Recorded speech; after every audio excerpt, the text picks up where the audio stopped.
Welcome to the WWH show. This is a show that asks a series of why, what, and how questions on topics that have national, regional, and global significance and implications. Today we have such a topic to talk about, innovation, and we have the right person right here. The theme of the discussion is why innovation is a must in the 21st century. In this studio we have an innovator. His name is Robert Katz. He's an innovative thought leader who has proudly conceived, captured, proposed, and executed countless rewarding innovative initiatives to serve both his community and country. Rob, thank you very much for coming. Thank you so much. It's an honor to be here. Yeah, you're the right person to talk about innovation, and I'm excited. I have cut out so many of your qualifications. I'm glad you did. So I would like to ask you, with which companies have you worked with? Well, I've been very privileged and blessed to have supported quite a number of world-class organizations. I started out at the Naval Research Laboratory and the National Bureau of Standards, supporting the Hubble Space Telescope and underwater sonar. After graduate school, I was at MIT and at Lincoln Labs and supported the Strategic Defense Initiatives.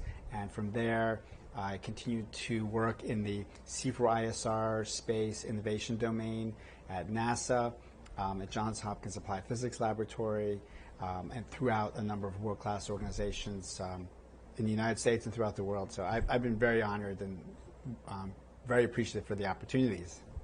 You traveled quite a lot. Which countries have you visited? Well, unfortunately, I've I visited more airplanes than I did countries, it seems like.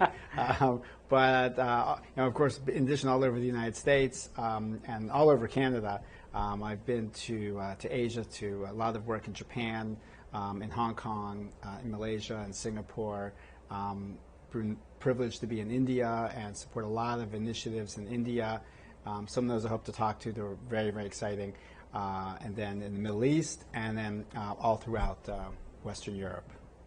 Why is innovation is a must in the 21st century? Oh, so that's the easiest question you could ask, but also the hardest question you could ask. Exactly. Because innovation is in the eye of the beholder.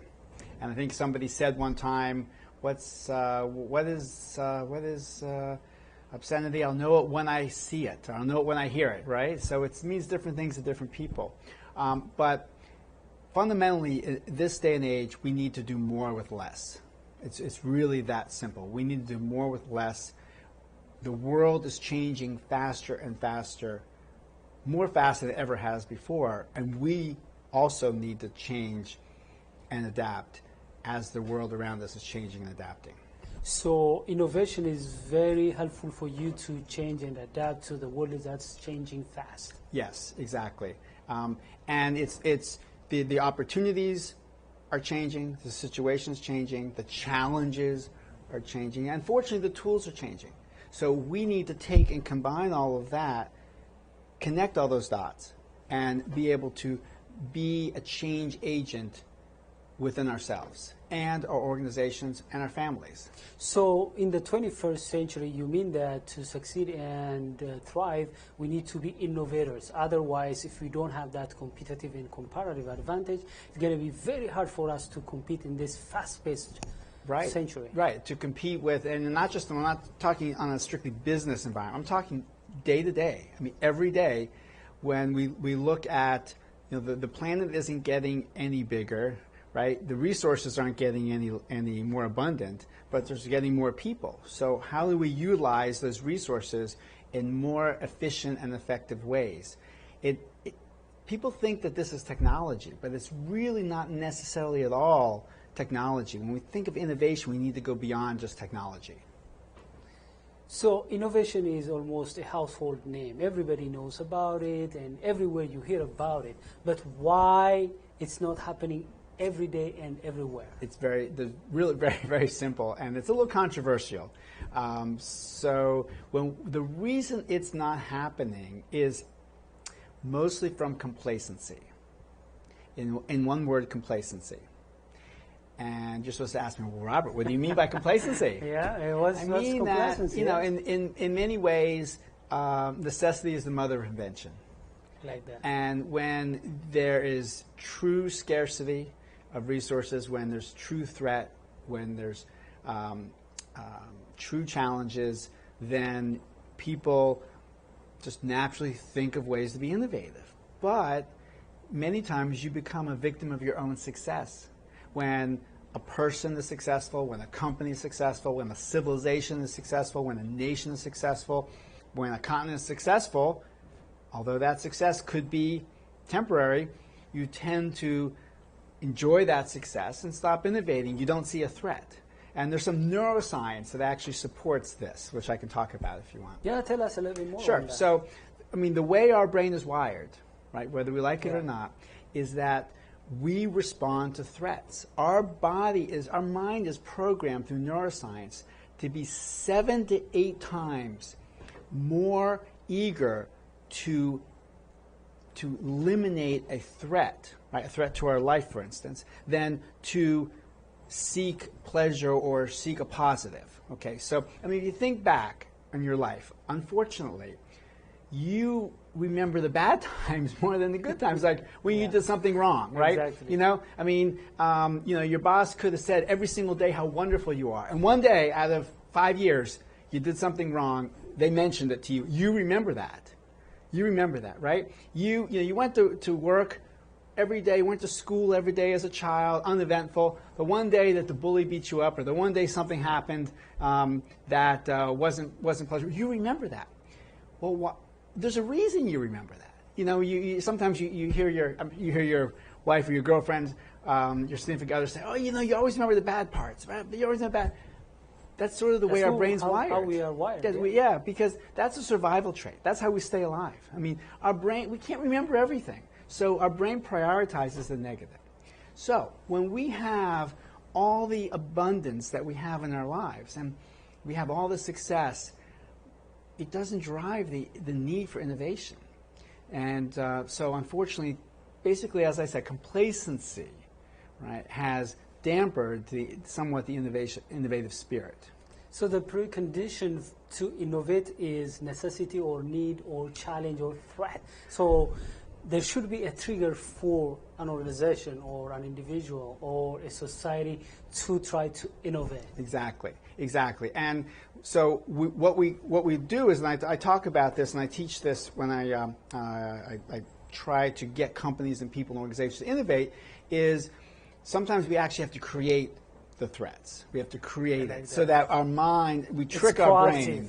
It's proactive than waiting until the trigger happens. Yes. So we trick our brain, right? We have to trick ourselves into getting into that mindset. You know, it's sort of like that if you have a deadline, right, you typically wait till the last moment. You go, oh, I should have started this earlier and I would have done great. Well, maybe not, because you probably wouldn't have started earlier. So that deadline kind of triggers that. Yeah, it triggers that. And you get all these great ideas. And so that deadline creates that threat.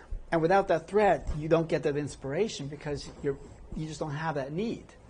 I know you are a speaker and a keynote speaker and also a consultant. So how do you help your clients, for example, to create that atmosphere where they create kind of trigger for them to innovate? So, can you give us an example or kind of simulation, how that could happen? So that's funny you mention simulation, because that's a lot of what I do. Is I take and like to connect many of the dots in many of the fields I've worked in. So I've actually done simulation and wargaming, modeling and simulation of satellite networks and of organizations, and I kind of use that and bring that over to the innovation arena to be able to look at how we create those models. So what we do is we actually we simulate a threatening environment. We simulate an environment where you're going to lose your job if you don't think of a good idea. You're going to lose this marketplace. You're going to lose this opportunity. And we really try to create a simulated environment as much as possible, somewhat isolated from the real world, to kind of teach them this. One thing I've done in some of the largest companies I've been in, like Lockheed Martin, is set up incubators or innovators within that company. So a standalone company, a standalone organization within that company that had its own budget or not, and its own people, and was isolated from the mothership, so to speak. so that it had sort of a sink or swim mentality. And that's how one way to create innovation is sort of isolate it from all those resources, and be able to simulate that particular threat. So another technique that we use is to look and look at resources you can access. So we hear typically a lot of people say, oh, you hire people that you like. You hire people like you. We have a culture in an organization. So that actually puts the damper on innovation. If everybody thinks the same, then where are you getting people to question and to think of new ideas and to help you inspire, or to say, well, that doesn't make any sense? So you actually want to break that mold. You want to hire people that you don't like, people that aren't like you, people that don't fit in the culture, because that's what's going to help drive that innovation. By the way, different organizations, for example, Google, they have a way of helping their people to innovate. They give them a fraction of their time per day to innovate.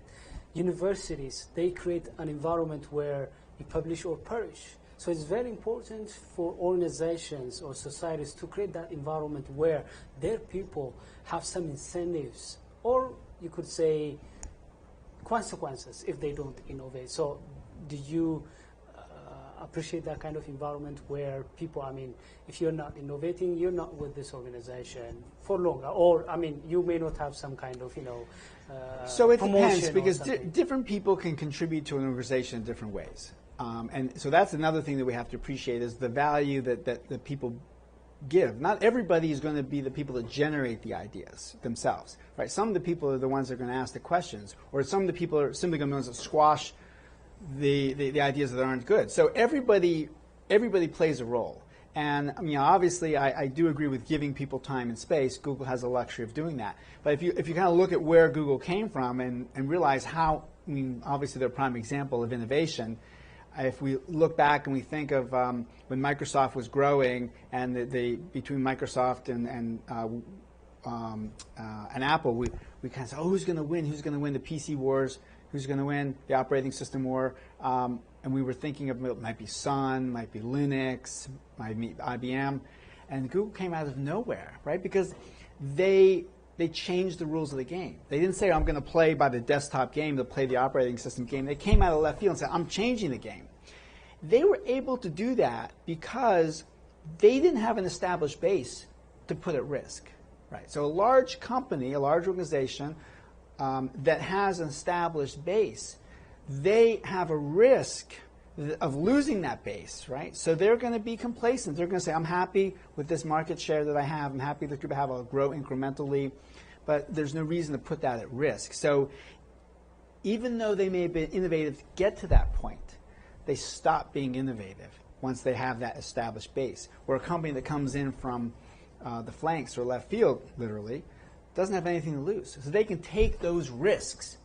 They can take those risks. So let's talk about, because you mentioned about why organizations like Google could be able to innovate when they were infants. Mm-hmm.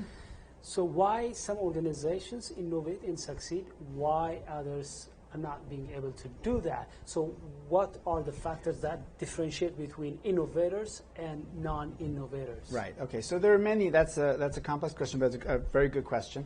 That, again, once they grow to a certain point, that they have that established base of people that, again, they're hiring people like themselves, right? Because they can. It's sometimes when you're growing, you kind of take whoever you can get, who's ever willing to contribute, and then you become very choosy, very picky. If you know at some of these the larger companies, the process to get in the door is very rigorous.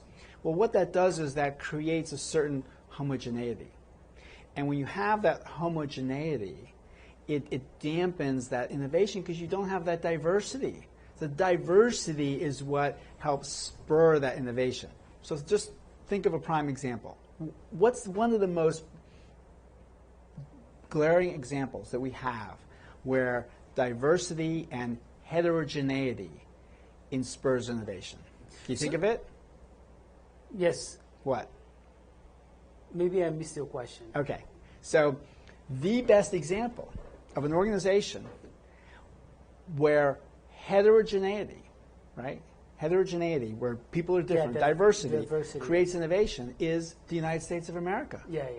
I mean, that's why we are so innovative.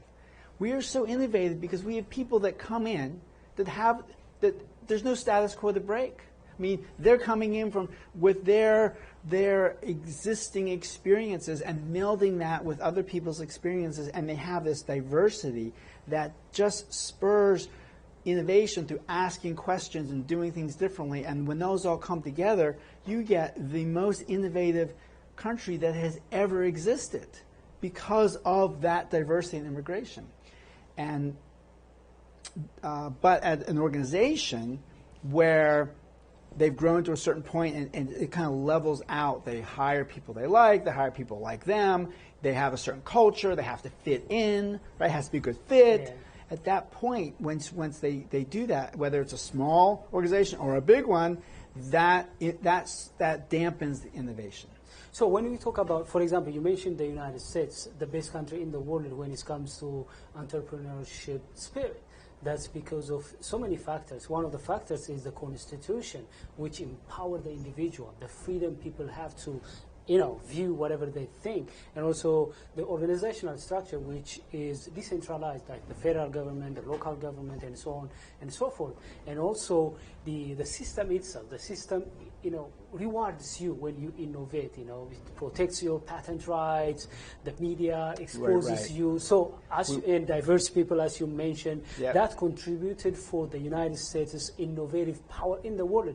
That's why I always tease people when they tell me that, the United States is going to lose her superpower. I say that she may lose if she loses her entrepreneurial spirit, but as far as I can tell is the United States is working more and more and allowing people to innovate more, and I don't see that happening in a short period of time because of this one factor. Of course, there are other factors too. Right. No, I couldn't agree more. I think that we have it in us now. I do see that it's slowing down a little bit, and although we have a lot of startups and it's become very, very active in the startup, a lot of the startups, if we look at there's not really true innovation there. But we have to make a distinction. Technology is not necessarily innovation, right? We have to look at what are the outcomes. So innovation is how do you reach an outcome in a better, faster, stronger way. It's a tool. Right, exactly. So if we look at, for instance, STEM is critically important, and it can be a catalyst for innovation, right? And it can be a mechanism for innovation, but it doesn't necessarily in and of itself create innovation. We still have to have people that think about how we use that. So, and I'm specifically talking in schools. So not everybody, has the ability to study in math and science. But that doesn't mean they can't be innovative. I mean, that doesn't mean they can't think of new ways of doing things. That, if we look at that, that doesn't mean they can't take one model and apply it to another. So, I mean, for instance, one of the most innovative and successful companies in the fashion world is Rent a Runway, right, where women can rent a dress, right, for an evening gown dress. And it's crazy. They're making tons of money, and it's empowering women to be able to feel good about themselves, having a new dress for a fraction of the cost. Well, I mean, that's so obvious. Men have been renting tuxes for centuries, right? So it didn't take a technology leader to figure out that, well, if men can rent a tux, and so can a woman. But that's innovative. I mean, it's very, very innovative to think of that. Uber, right? Uber, although it's catalyzed by software, right? So they call themselves a software company. Yeah. But the actual business model isn't a technology. It's simply saying, let's look at the outcome that we're trying to produce. We want to get somebody from point A to point B. That's the outcome. We have various options of doing that, right? They can rent a car, they can own a car, they can buy a taxi, or we can somehow have a sharing type of model. And so they looked at how we could take what we have and apply it in a different way. So that's innovation, taking what you have and applying a different way, not necessarily technology. So let's talk about the definition of innovation. Some people may think that innovation is about, for example, creating an iPad or something huge. So give us a simple definition of innovation, and with an example. Right. So as we said, innovation is simply a process, a technique, a framework that allows you to think differently, do more with less, and to reach either the same or better outcome through less resources. And resources could be time, could be money, could be energy. So innovation could be incremental, like, for example, you innovate something here, you improve it, still it is innovation. You don't need to create. So what's the difference between, in terms of meaning, between creativity and innovation? Oh, so that's a very good question. So we think of creativity as the sort of maybe the catalyst that thinks of the idea, but it doesn't necessarily solve a problem. So innovation has to solve a problem, right? Has to produce an outcome. So for instance, a beautiful painting could be very creative. A poem could be creative. Not necessarily would that represent innovation, because it's not necessarily solving a problem, it's not meeting a challenge, overcoming a roadblock. So basically, innovation, as you said, is, necessity is the mother of innovation. Mm-hmm. So unless you solve a problem, it gives sense, because as a person or an organization, if you're not solving a problem, or unless you are meeting a need, or unless you are bridging a gap, you're not actually doing anything. So innovation should be tied with solving problems, meeting needs, right, bridging gaps, exactly, and so on and so forth. Right, and that's part of the essence of what I teach to any of my students or clients, is that you're looking at the outcome it produces. You're looking at the outcome. So it's not just doing something for the sake of doing something. And therefore, many times we really, when we talk about the framework that we use, we start with the end in mind. We start by looking at what's the problem we're trying to solve, and then work backwards from that. Therefore, it's not a matter of taking a technology or taking a creativity and trying to figure out who wants it, who needs it. We actually start with the problem and work backwards. What are the factors that are very important for people to innovate? We mentioned some of them, but I just want you to give us, the 1, sure. 2, 3. Yeah. Sure, absolutely. So I've developed a framework that we apply, and it's expandable, so that we can take and pick and choose from the various steps what makes sense for that particular organization. So I'll be happy to go through those steps. So first one we have is instigation, right? So something that's saying, oh, there's an issue here, there's a problem, there's something, so some kind of stimulus that's saying, oh, there's something needs to be solved. And many of these cases have to do with that challenge we talked about, right? So then there has to be inspiration. It says, oh, I have a mindset that says that, yes, I'm a person that can try to solve this problem. So the third step is investigation. So I'm going to look and try to see what's the root cause of this challenge, right? What's the root cause of this problem? So, is it a technology problem? Is it a process problem? Is it a mindset problem? Is it just we haven't thought of a new way of doing something? So we then gather the fourth I, information, right? So we want to gather enough information about that root cause that's causing that problem, so that we can then get to the next step, ideation, where we think and we brainstorm the ideas. This is really among the most important, if not the most important part. And this is where that diversity comes in, because we want ideas from many different people, many different backgrounds, many different cultures that go into that problem. People who think out of the box. Right, exactly. So, we've had programs for years where we said, the house is owning a house is the American dream, right? If you heard that, you come from America. The American dream is owning a house. Like, who says so? We need to get in the mindset where we ask questions. We always say, well, why? Why should that be the American dream? That's really sort of concocted. It's not really true, and not very many cultures have that. There's a lot of unintended consequences by looking at the dream as having sort of this wooden structure with windows and stuff. It reduces your mobility, increases people's debt. It lets them, reduces their agility. So, we have to ask questions. Well, does that really make sense? So the next, after ideation, right? So then we pick an idea, and then we implement. So implementation, right? So that's the next I in our series. So then, when we implement that, we isolate, right, to be able to examine its success. So we have the next I is isolation. And then we want to nurture that idea. So incubation is the next I. And then once we have success in that isolation, and we've incubated that idea to a certain critical mass, then we integrate it into our existing business processes, to our existing culture, into our life. And then the next to the last I is iteration, where we then look at how we can possibly improve and fine-tune and tweak and nip and tuck at that idea. And then that gives us the last I, innovation. I like this framework because think about it. Once you have that innovation, you isolate it, and you make sure that first it works at small scale before you scale it up. Exactly. And also you iterate it and make sure that it is improved and so on. So it's a very, would you please one more time just tell us just the names of the, the eyes. So first, how many eyes we have? Yes, the eyes have it.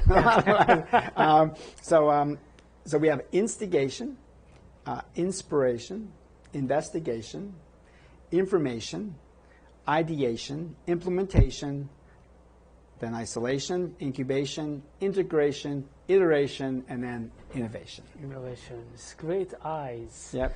So now we are convinced that innovation is very important for us to succeed in the 21st century as an individual and an organization. And we actually in any century. In any century. I mean, you think about when they were hungry and cold in the caves, they innovated and created fire. Yeah. Right. Yeah. And it also kept the saber-toothed tigers away. And you know, if they weren't hungry, if they weren't cold, and they weren't in danger of saber-toothed tigers, would they have invented fire? You know, would they have to? So I always say like this, you know, change has been there, you know, since our history, since our civilization. The same way, innovation has been there. The only difference I see in terms of change and innovation is the pace quicker. Actually, exactly what I was going to say. Yeah, there are many factors that contribute to that. Technology, you know, globalization, information flow, so many factors contributed to quicken the change pace. The more it quickens, the more you have to be also innovative. So in our case, so back then when you had the dinosaurs and saber-toothed tigers chasing after us, the threats changed very slowly. Yes. Right. So then the innovation life cycles could also be slow.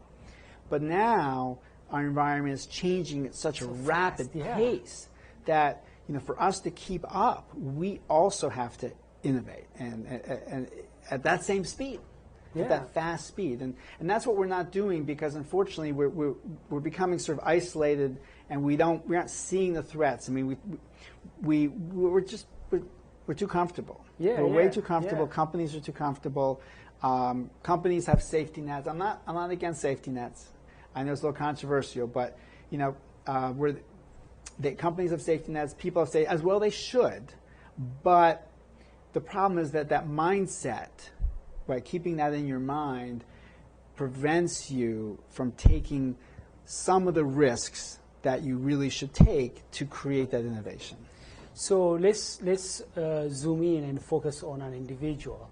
I'm convinced that innovation is important, and I have seen the frameworks, and I'm convinced about the benefits. Good. Now, so my job is done. Yeah. How can I become an innovator? Okay. For example, me today, how can I start to be an innovator, or someone who's watching you? Well, for you, I don't think there's any hope. So forget it.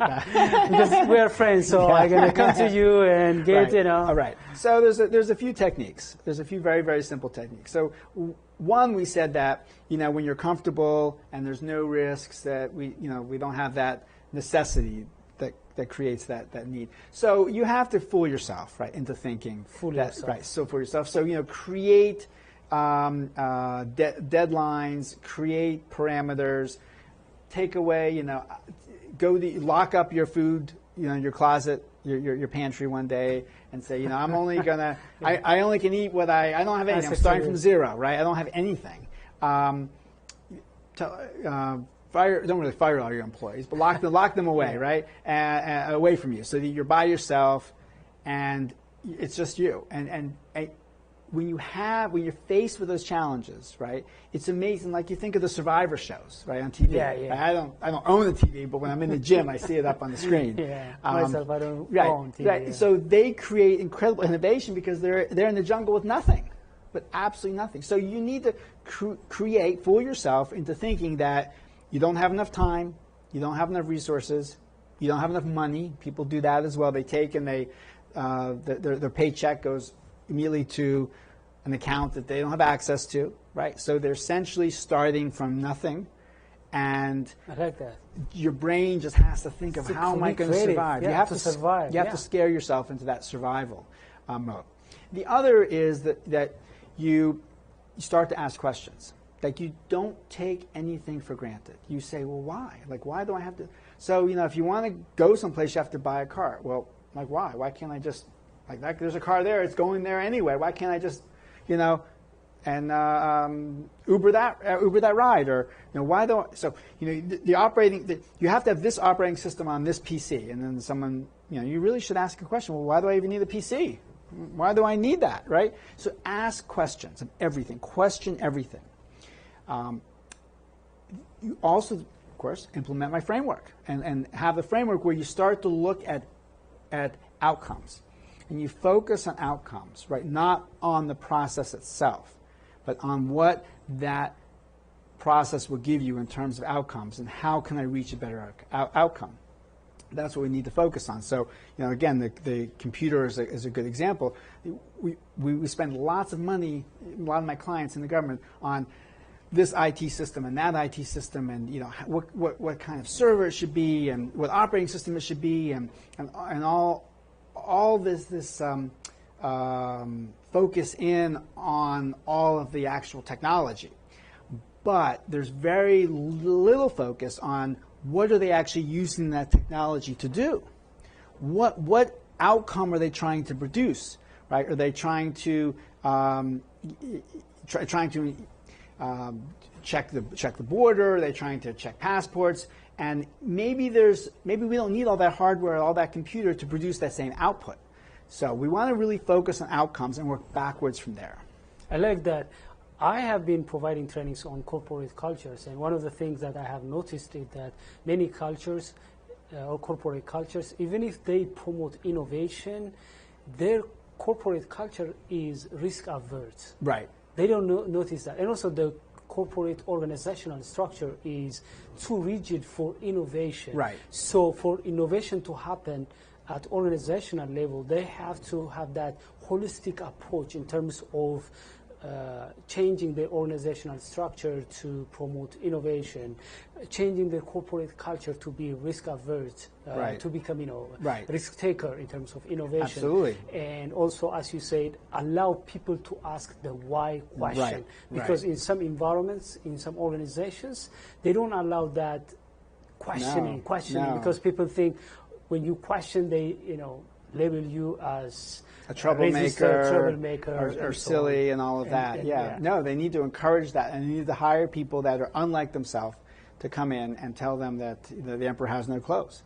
It's a family show, so I don't know if I can quite say that, but they need to have that diversity of opinion. If we look at a lot of this begins in the school, so a lot of what needs to be fixed is in the educational system. I struggled with my kid, taking spelling tests. If you can imagine, just a couple years ago, they were taking spelling tests and being graded on writing. Now, how does that focus on outcome, right? I mean, here today I carry in my pocket a device that has basically all the knowledge that ever existed, was ever created so far, available to me, right? Instead of memorizing and bits of that information storing in my head, I need to figure out how to be a consumer of that knowledge, how to manage that cache, that treasure trove of information, how to take the dots I need and start connecting them, and how to then apply that to make the world a better place, rather than just being a walking encyclopedia storing this knowledge and figuring out how to regurgitate it. We need to change the model. We need to incentivize on outcomes for our students, not focus on how they do it. Everybody learns it in a different way, right? Instead of having to say, we need to do these worksheets and we need to do all these tests, focus on what the learning objective is, and different students have different ways of getting to that learning objective. Some will have to do those worksheets, but some will need to listen to it, right, being told to them. Some will need maybe have it gamified in terms of a game, and some will need to use that information to retain it, right? That's how they retain that knowledge, is to use it and to apply it.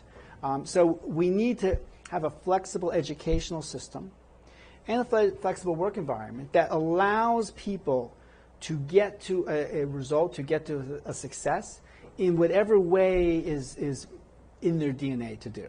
Let's talk about innovation innovators. There are innovation innovators. How can we bulldoze them? How can we overcome them? Okay, so I think you mentioned a lot of them. We need to not penalize risk takers. Right now, again, I'm not saying undue risk, and that's certainly no risk that endangers people's health and welfare. But we need to give people room, right, to take those risks. If we think about startups and we think about Steve Jobs, everybody that we started in a garage, the reason they were able to succeed is they were in a garage. They didn't have anything to lose. They didn't have any money. There was nothing to lose. So, and they had reason to go forward because they needed. They were having a challenge that had to be overcome because they didn't have that kind of safety net. So we need to take away the inhibitions in terms of the negativity of risk. We need to somewhat encourage failure if it becomes a true learning opportunity. Right. One thing that diversity allows us to do is to think more interdisciplinary. So through the growth of our civilization organizations, we've become more and more segmented. And that also inhibits innovation. So when you're a startup, one person's doing everything. That's both the good and the bad. So one of the main things that inhibits innovation as companies grow larger, organizations grow larger, countries grow larger is specialization. Right? So specialization, we talk about as a very positive thing. We have a department that does marketing, a department that does finance, a department that does, maybe a different department does online marketing and offline marketing and inside sales and outside sales. And these become isolated and siloed. And when they do, they start to be ingrained in their own ideas. And that also inhibits innovation significantly. So the more that we can cross-pollinate and be interdisciplinary with our approaches to problems, the more we can have creative and innovative ways of solving them. I mean, in the study of science in the human body, we were over-specialized now on the different systems, right? Yeah. So, you have a problem with your heart, you go to the heart doctor. Your problem with your lungs, you go to lung doctor. Your problem with, your eye, you go to an eye doctor. And these doctors are over-specialized in this particular system or subsystem, and sometimes it's just down to a particular protein, a particular small part, this particular valve or something. But, nature didn't make us that way. Nature made everything connected. And when we don't look at our body holistically, for instance, we can't really see some of the underlying, maybe single disease process that's affecting the brain and the heart and the lungs and the eye. It may be all connected, but we don't see it because we're over-specializing. So similarly, in organizations, when we over-specialize, we miss the big picture. So we need to have more interdisciplinary teams. We need to have people that work together, that break down and smash the silos so that they can create innovation to go after those problems. I really enjoyed our discussion. I wish we have time to further talk about it. We don't? Yeah, because of time. Okay. So is there anything you would like to say to our clients? No, I just say that last word. I am very much appreciative of this opportunity. I always enjoy speaking with you. Thank you. There's many, many smart people have sat in this same seat. You are one of them. I'm standing on the shoulders of giants. I'm very privileged to be able to have this opportunity to speak to your wonderful audience throughout Washington, throughout the U.S., and throughout the world. And I just encourage everybody to put on their thinking caps, to roll up their sleeves, to get out there, get their hands dirty, be innovative, and burst those bubbles. Thank you very much. I really appreciate you being. You could be anywhere in the world, but you're here to share your stories. That's my luck. Experience. I'm lucky. So thank you very much. Dear our viewers, I hope that you have enjoyed our discussion about innovation. I believe that you have been an innovator. But today, you have been encouraged and motivated and inspired to innovate more. And you got a framework, you got so many ideas on how to stop inhibitors and how to create an environment, especially pressurizing yourself, or rather creating an environment where you innovate to better your life, to better your community's life, and to better your country's and your organization's life. I hope that you got so many insights out of this program that you may use in the future. Thank you very much for watching.